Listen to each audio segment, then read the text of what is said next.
kick your head. Jimmy, get one and you get that lot out of me. I ain't gonna be paid for it. You're gonna give me the money that they're gonna give me.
Oh, sorry, Holmes. No, no. You couldn't have come at a better time. Well, I was afraid you were engaged. I am, very much so. Dr. Watson shares my love of all that is bizarre and outside the routine of everyday existence. It is at present impossible for me to say whether this case is an instance of crime or no. But suffice it to say that I know as little about Mr. Jabez Wilson as you do yourself, beyond the obvious facts. That he has done manual labor at some time, that he takes snuff, that he has been to China, and that he has done a considerable amount of writing lately. How in the name of good fortune did you know all that, Mr. Holmes? Yeah, true as gospel. I once did manual labor. I started off as a ship's carpenter. Your hands, my good sir. The muscles of your right hand are more developed than the left. And the writing? What else could be indicated? By the right cuff, so very shiny for 5 inches. And the left sleeve with the smooth patch near the elbow where you lean it on the desk. But China. The fish. Tattooed immediately above his right wrist. I have made a small study of tattoo marks, Mr. Wilson, and have even contributed to the literature of the subject. That trick of staining the fish scales a delicate pink is quite peculiar to China. When, in addition, I see a Chinese coin hanging from his watch chain, the matter becomes even more simple. Oh, never. I thought at first it was something clever, but now I see there's nothing in it after all. Oh. Now, I begin to think that my reputation, such as it is, will suffer shipwreck if I'm so candid. Omne ignotum pro magnifico. Everything becomes commonplace by explanation. Watson, that is a very loose translation. Oh, please, show the doctor that advertisement. Oh. There, you can read it for yourself, sir. To the Red-Headed League. On account of the bequest of the late Ezekiah Hopkins of Lebanon, Pennsylvania, USA, there is a vacancy open which entitles a member of the League to a salary of £4 a week for purely nominal services. All red-headed men, sound in body and mind, and above the age of 21 are eligible. Apply in person on Monday at 11 o'clock to Mr. Duncan Ross at the offices of the League, 7 Pope's Court, Fleet Street. Is this serious? It is a little off the beaten track, eh, Watson? Oh, would you make a note of the paper and the date? Evening Standard of Saturday the 27th of April, 2 months ago. Do try the city. Now, Mr. Wilson, off you go at scratch and tell us all about yourself. Oh, well, gentlemen, I have a small pawnbroking business in Saxe-Coburg Street, near the city. It's not a very large affair, it just gives me a living. I used to keep 2 assistants, but now I just keep the one. And to tell you the truth, I'd have a job to make it pay, but that he's willing to come at half wages so as to learn the business. About 2 months ago... What is the name of this obliging youth? Vincent. Vincent Spaulding. Oh, and he's not such a youth either, Mr. Holmes. He's difficult to say his age, but I couldn't wish for a smarter assistant. You seem most remarkably fortunate in having an employee who comes under the market price. I don't know that your assistant is not as remarkable as your advertisement. Oh, but he does have his faults. And never was there such a fellow for photography, always snapping away with his camera when he should be improving his mind, and then diving down into the cellar to develop the wretched thing. Still, on the whole, he's a good worker and no vice in him. It was he who first showed me the advertisement.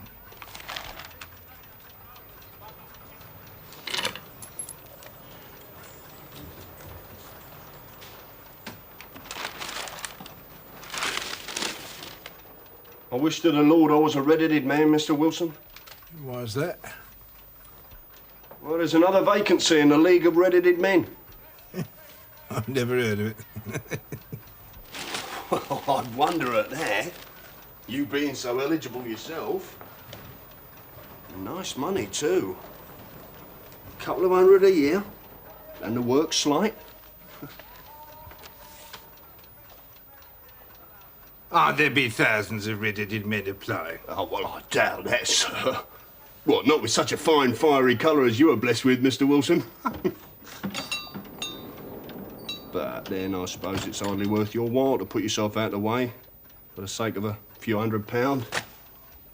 Yes, sir.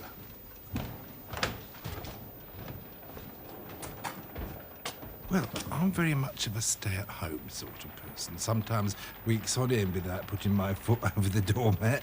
But this, it looked interesting. I was intrigued. And young Vincent said he'd come with me. So on Monday morning, we shut up the shop and off we went. No, Vincent, let's go back. I can't abide a crowd. Courage, Mr. Wilson. We're so near, and so much at stake. You pull your collar up. Hello, Jimmy. You come along with me. What's the job all about then? Well, it's the Times New Matter, wasn't in there 2 minutes.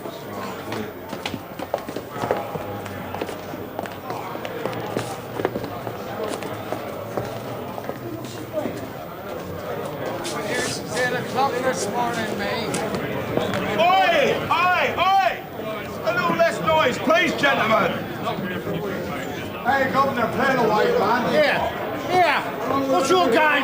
Come on, hey, get out of it. Hey, get out. Hey, Johnson, hey, cue him. Excuse us, what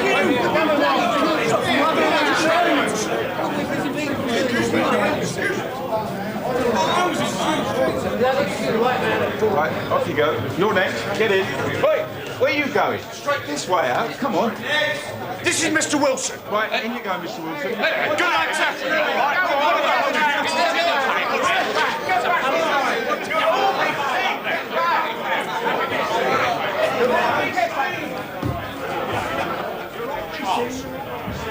Admirably suited. Every requirement. Very fine. Congratulations, Mr. Wilson. It would be injustice to hesitate. You will, I'm sure, excuse me if I take an obvious precaution. Tears in your eyes. I perceive all is as it should be.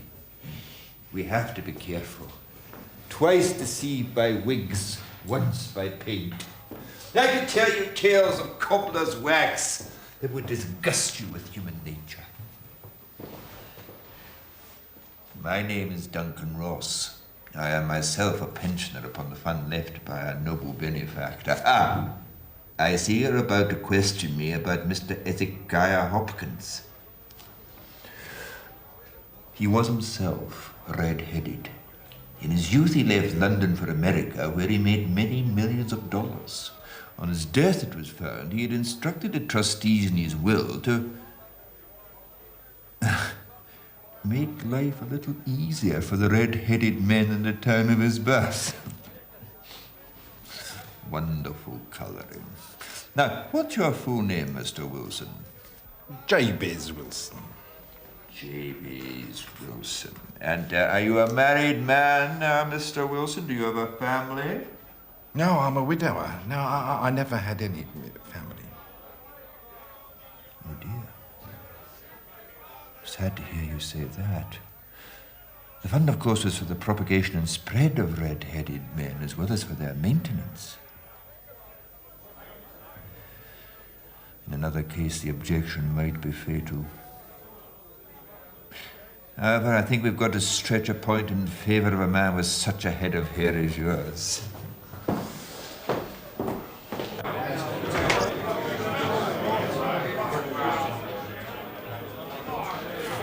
The vacancy has been filled.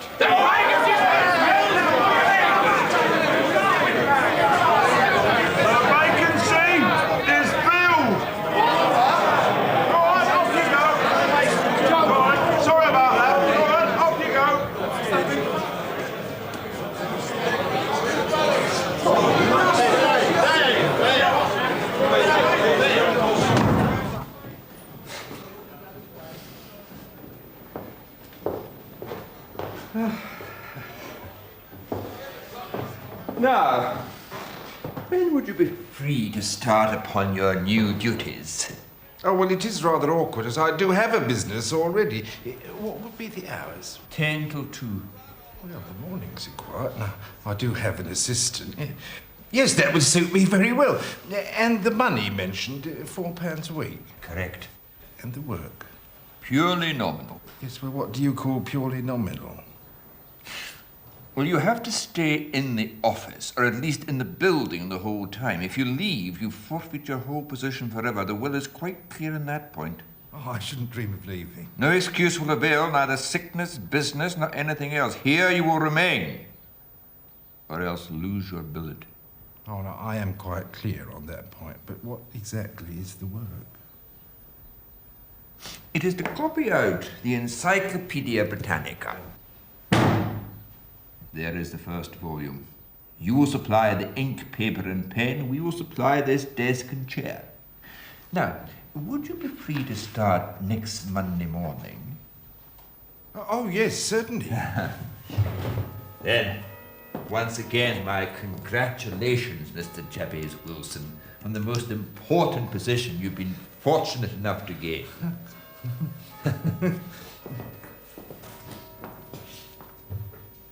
Wonderful head of hair. Goodbye, Mr. Wilson.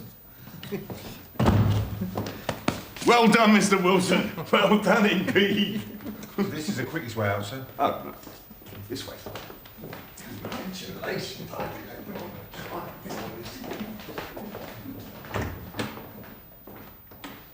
When I got home, the whole thing seemed, on reflection, to be quite ridiculous. Quite. Who would make such an extraordinary will? Not a very generous millionaire to make you buy your own pen, ink, and paper. Well, exactly, Mr. Holmes. I soon persuaded myself it was some great hoax or fraud. Then when Monday morning came along, it did seem stupid to turn down a good job, so, off I went and bought a penny bottle of ink and a pen and 7 sheets of foolscap paper, and I set off for Pope's Court.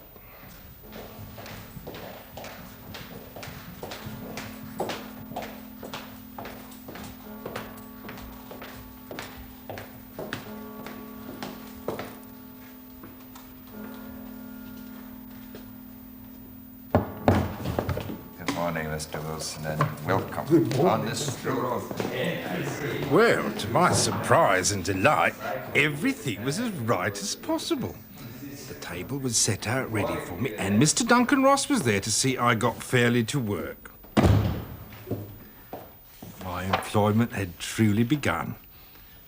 The schedule never varied. My work started at 10 o'clock and ended at 2 o'clock, with a small break for my lunch at 12:30. Every Saturday at 2 o'clock, Mr. Ross would come in and give me my money, I see. compliment me upon the amount that I'd written, and then we'd both leave. Mr. Ross locking the door after me. Artichokes, I find, were simply fascinating, you know. They have a kind of bloom on them. But Hannibal, I've also thought was A, but he was H after all. I thought that was very interesting. Good morning.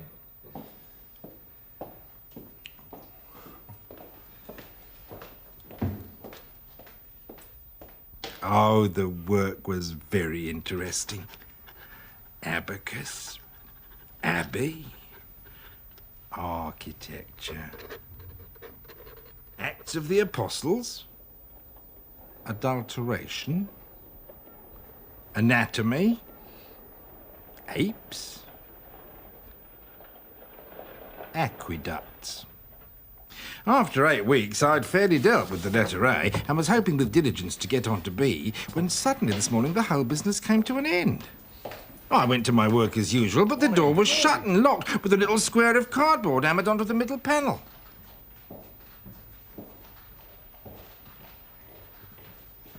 Oh, excuse me. Have you seen Mr. Duncan Ross this morning? Ross? Ross? Never heard of a gentleman of that name, sir. And my memory's good. It's very good. It's infallible for names. Ah, the gentleman at number 7. Ah, the gentleman who is red-headed. Yes. Ah, yes. Gone. Gone? Mr. William Morris, a solicitor using my room as a temporary convenience until his new premises were ready. Moved out yesterday. Paid in full. Doesn't owe a penny. William Morris, where can I find him? At his new offices.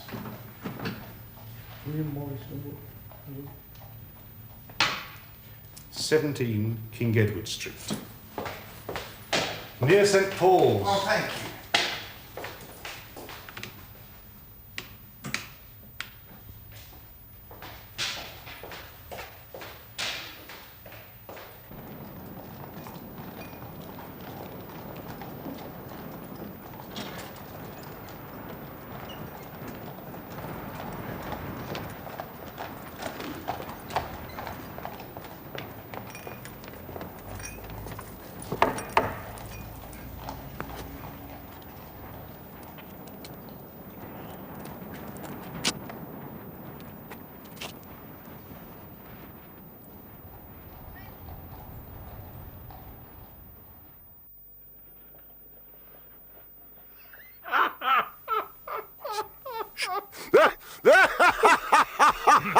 I don't see there's anything very funny about it.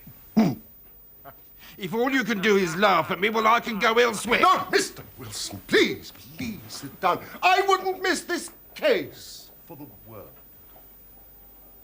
It is most refreshingly unusual.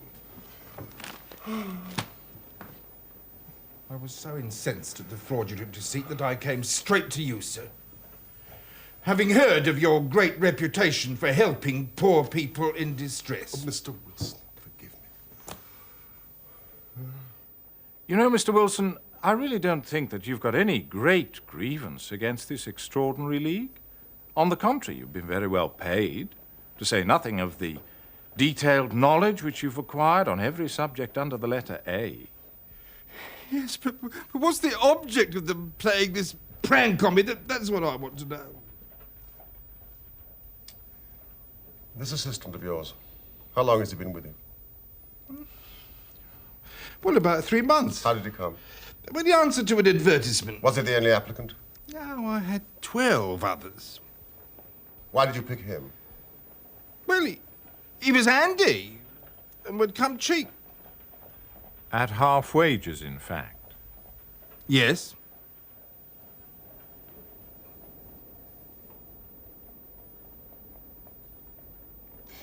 What's he like? This Vincent Spaulding? Oh, well, he's tall, he's slightly built. He's very quick in his ways. He's got no hair on his face. He's got a white splash of acid on his forehead.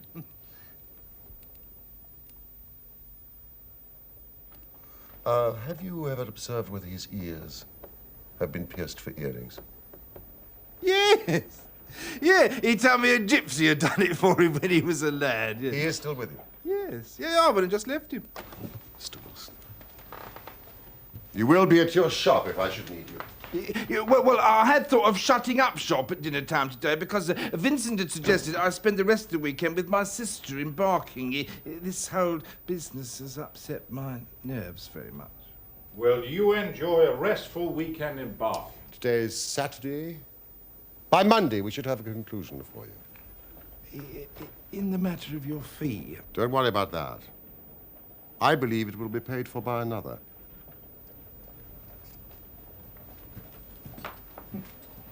Good day to you, Mr. Wilson.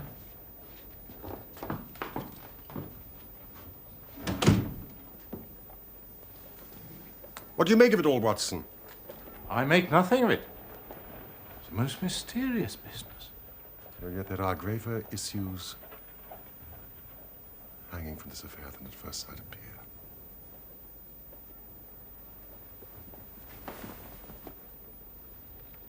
What are you going to do?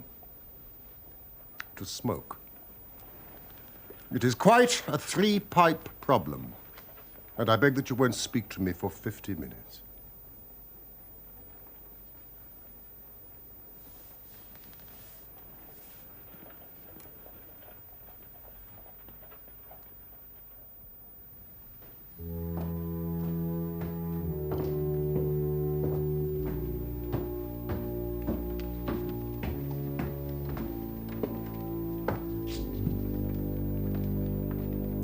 The business of the Red-Headed League is concluded, sir.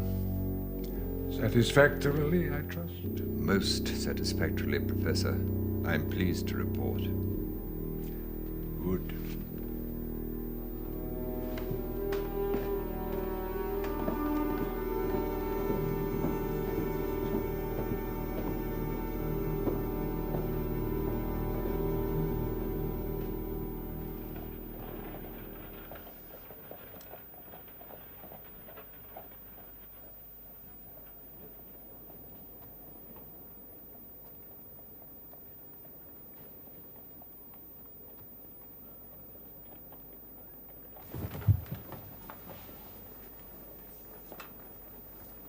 Come, Watson.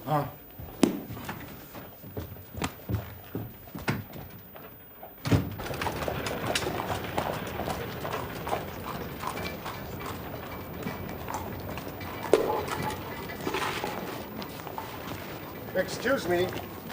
Can you tell me the way to the Strand from here?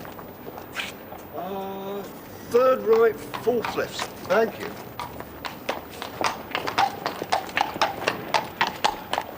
Holmes? Holmes, I could have told you that. No doubt, Watson. What is it? And why did you beat the pavement with your stick? Watson, we are spies in an enemy's territory.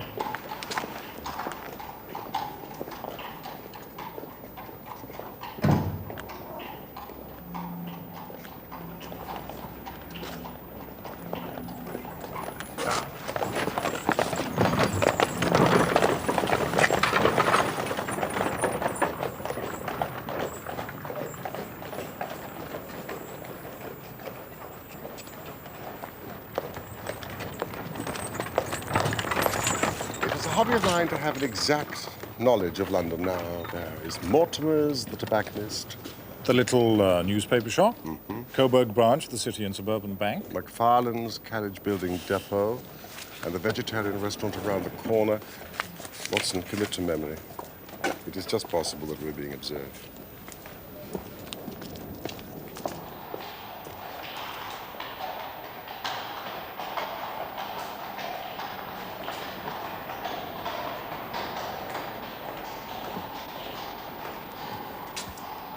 A considerable crime is in contemplation. Today, being Saturday, somewhat complicates matters. But now, Doctor, our work is done. It is time we had some play. Sarasate is playing at the St. James's Hall this afternoon. A sandwich and a cup of coffee? And then off to Violin Land, where all is sweetness, delicacy, and harmony. And no red-headed clients to vex us with their conundrums.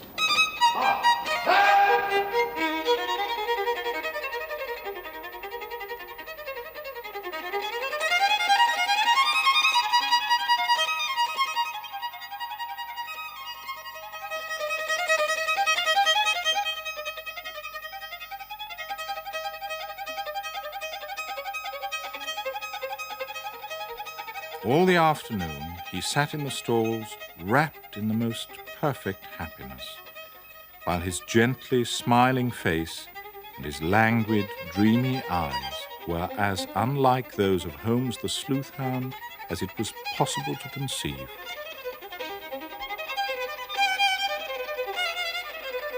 When I saw him, so enwrapped in the music, I felt that an evil time might be coming upon those whom he had set himself to hunt down.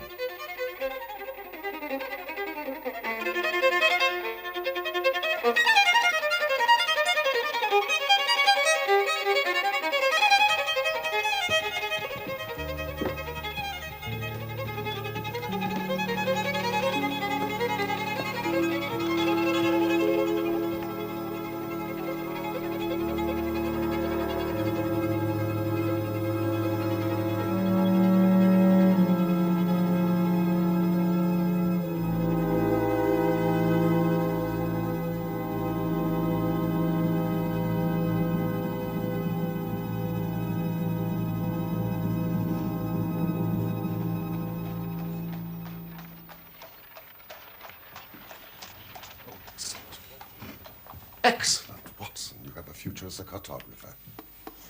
That'll be Thelmy Jones. I thought it was as well to have someone from Scotland Yard with us. He's an absolute imbecile at his profession, but he does have the tenacity of a lobster when he gets his claws into someone. Good evening, Jones. So, we're working in couples again, Mr. Holmes. Our friend here is a wonderful man for starting a chase. All he needs is an old dog to help him do the running down. Mr. Merriweather, my friend and colleague, Dr. Watson. How do you do, sir? Only hope a wild goose may not prove to be the end of our chase. I'm not personally in favor of amateur criminal investigators. You may place considerable confidence in Mr. Holmes. Oh, if you say so, Mr. Jones. Well, he has his own little methods, which, if he won't mind me saying so, are a little theoretical and fantastic. But he has the makings of a detective in him. But I do say, as I've said before, the Coburg branch of the bank is as well secured as any building in London. There is no possibility that you could be broken into. Even the insurance assessors agree on that point. And you, sir, should know, being not only the resident manager, but also the director. I should know, and I do know. And what is more, this is the first time for 27 years that I've missed my Saturday night of whist at my club. Oh, dear. And I find myself extremely inconvenienced. I think that you will find the game tonight much more exciting, and the stake will be for many, many thousands of pounds. And what will my reward be, Mr. Holmes? A young man called Clay. John Clay? Oh, how I'd like to get my hands on that devil. You shall. This young fella's a gentleman, as Mr. Holmes says, but he's turned against his class. He's as cunning as the devil, slippery as an eel, and he's turned crib-cracking and forgery into a fine art. His grandfather was a royal duke, and he himself was educated at Eton and Oxford. So, Watson, bring the gun. Come, gentlemen. Our cab is below.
There are only 2 keys to the vault. I have one. The chairman holds the other in his personal safe.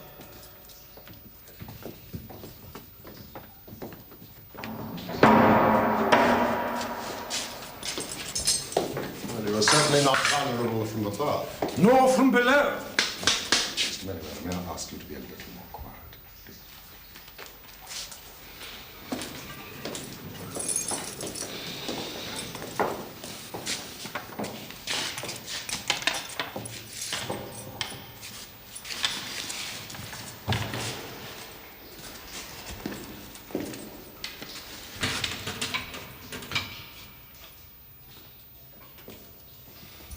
Might I get you to sit on one of those boxes and not to interfere?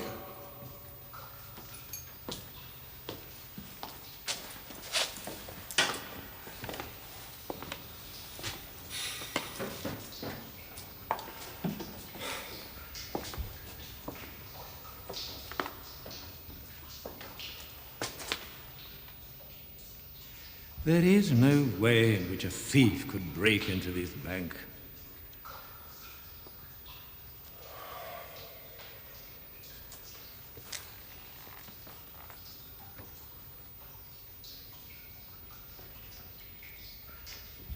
Is it a special reason why a thief should want to break into this bank?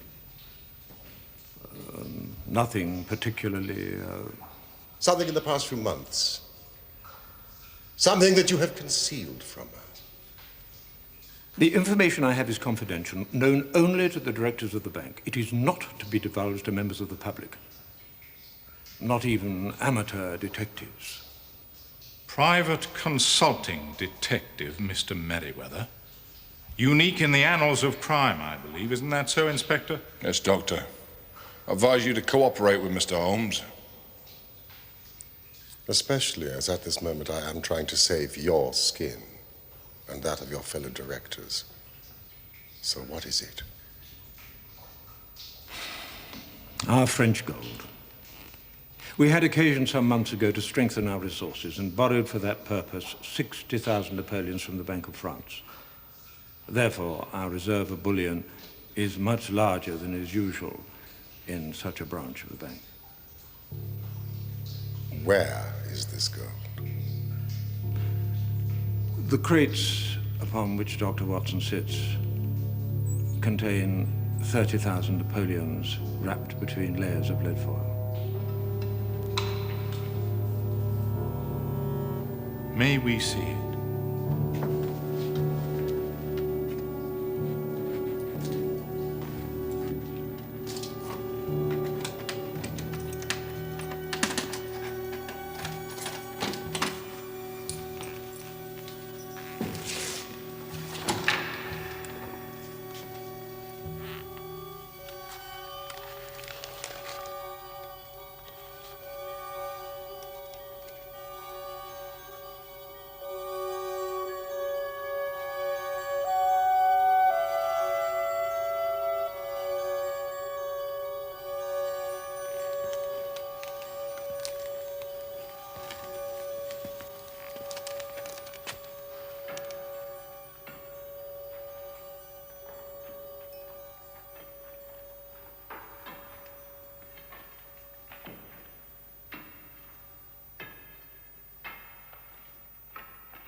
This is much bolder and larger in conception than I had at first thought.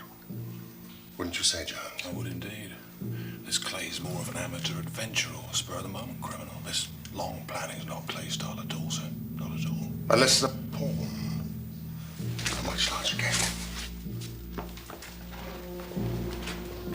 Mr. Merriweather, someone has had access to information of the most confidential sort.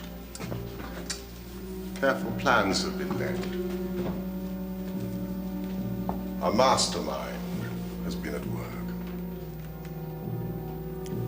Are you suggesting that... I'm suggesting that it bears all the hallmarks of Professor Moriarty's work. Moriarty? And who is this Moriarty? We don't really know, sir. Well, that is, neither the police nor, I think, Mr. Sherlock Holmes here have ever set eyes on him. Yet his name echoes and re-echoes throughout the underworld. It appears that he is a man of good birth and excellent education. But he has hereditary tendencies of the most diabolical kind. A criminal strain runs in his blood, which is increased and rendered infinitely more dangerous by his extraordinary mental powers. He is the organizer of half that is evil and nearly all that is undetected in this great city. He is never caught. His agent is caught, but the central power is never caught. Seldom even suspected. We shall not see the professor tonight.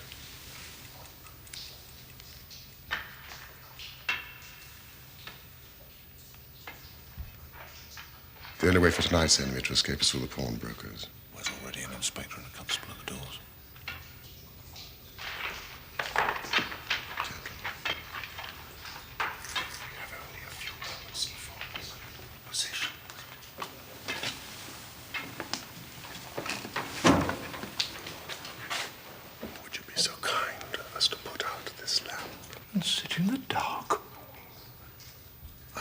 so. We cannot risk the presence of light.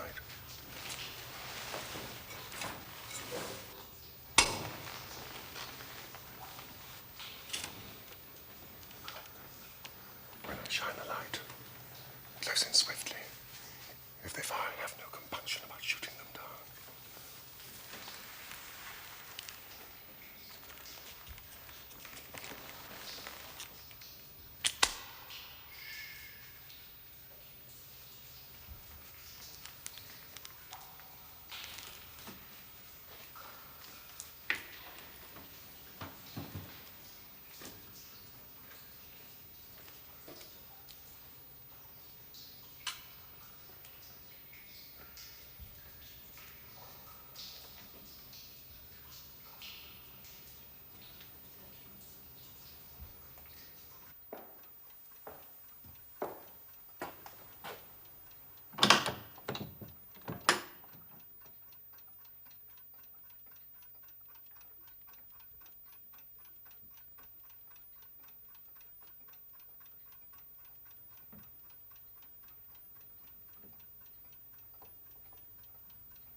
Jump!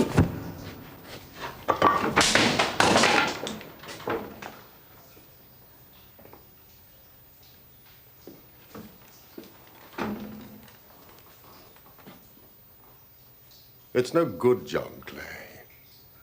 You have no chance at all.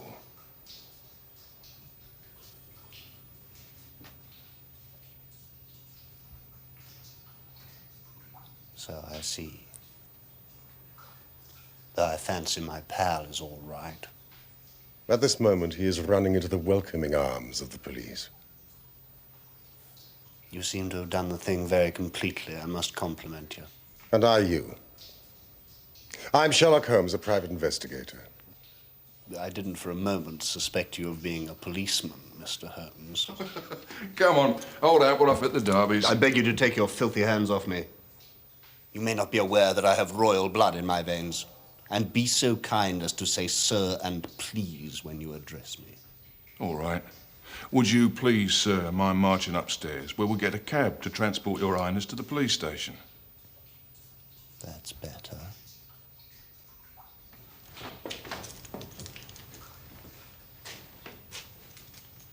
Gentlemen.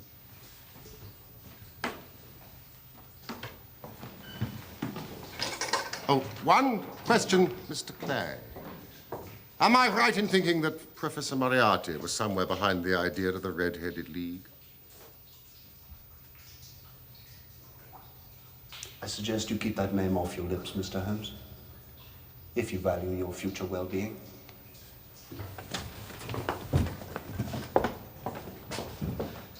Really, gentlemen, I don't know what to say. Please forgive me, Mr. Holmes, for ever doubting your outstanding, your brilliant qualities. There is no doubt you have detected and defeated in the most complete manner one of the boldest attempts at bank robbery that has ever come within my experience. Mr. Merriweather, I have been at some small expense over this matter, which I shall expect the bank to refund.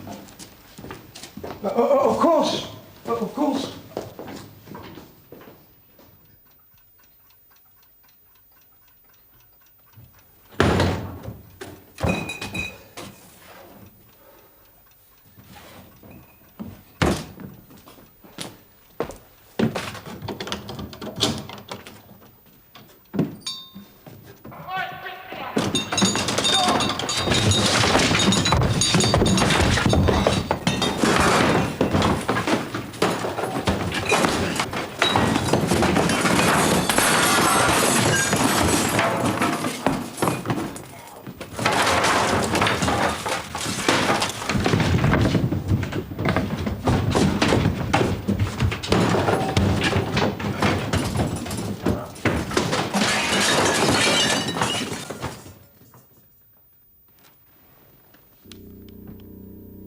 It won't do, you know. It won't do. No, Professor. I'm sorry we failed you. Sherlock Holmes. Holmes is a mere amateur in the field of detection. Still, he seems a clever man. Or a lucky one. And he has a positive talent for getting in my way. Should he be removed? It may be necessary. It would be disappointing. I find him interesting. I believe this is the third time he has incommoded me. If this continues, then certainly something will have to be done to encourage Mr. Holmes either to withdraw or stand clear.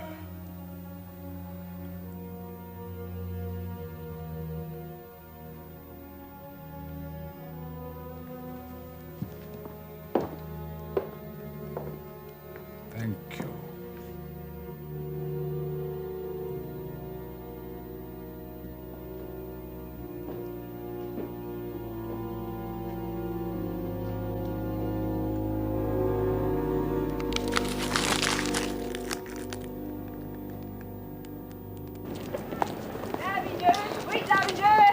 Morning, Constable. Lavender, sweet lavender.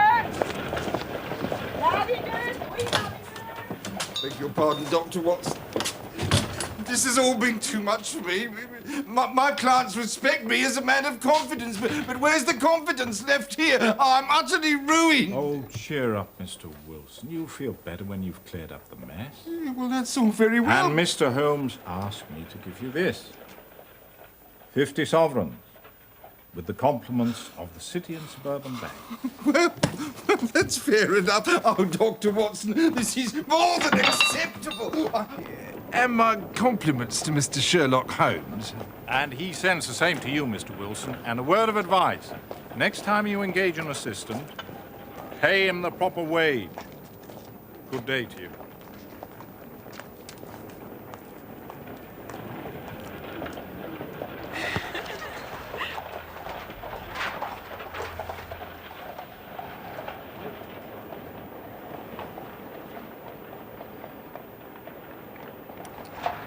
Oh. Holmes, I trust I am not more dense than my neighbors, and yet here I have seen what you have seen, heard what you have heard, and yet you have seen clearly not only what had happened, but what was about to happen, while to me the whole business was still confused and grotesque. Mr. Watson, recollect. When I heard that the assistant had come for half wages, it was obvious that he had some motive for securing the situation. Yes, but how did you know what his motive was? Had there been a woman in the house, I would have suspected immediately some vulgar intrigue. But when I heard from Mr. Wilson about the acid stain and the pierced ears, I knew that Vincent Spaulding and John Clay were the same person. But why was Clay there? The photography gave you the clue. Exactly. The cellar. He was working on something in the cellar. Something which took many hours a day. For 2 months on end, he was tunneling. But where to? When I tapped my stick on the pavement in the street that day, I was ascertaining whether the tunnel stretched in front or behind the building. It was in front, towards the bank. Could you tell me the way to the Strand from here? I recognized Clay immediately and delayed him to have time to examine his knees. They spoke clearly of many hours of tunneling, no doubt linking up with the maze of sewers beneath Saxe-Coburg Square. When they closed the Red-Headed League offices, it was a sign they no longer cared about Jabez Wilson's presence. In other words, the tunnel was complete. And that they would make the attempt on the Saturday was just a guess. Wilson, you disappoint me. I never guess. Saturday is an excellent night for stealing bullion. It gives you a full day to escape. Thank you, gentlemen. Thank you. Oh, you've reasoned it out beautifully, Holmes. It's so long a chain, and yet every link rings true. It saved me from ennui. You know, sometimes I think that my whole life is spent in one long effort to escape from the commonplaces of existence. No. You are a benefactor of the race, Holmes. Well, maybe it is of some little use after all. L'homme c'est rien. L'œuvre c'est tout. As Gustave Flaubert wrote to George Sand.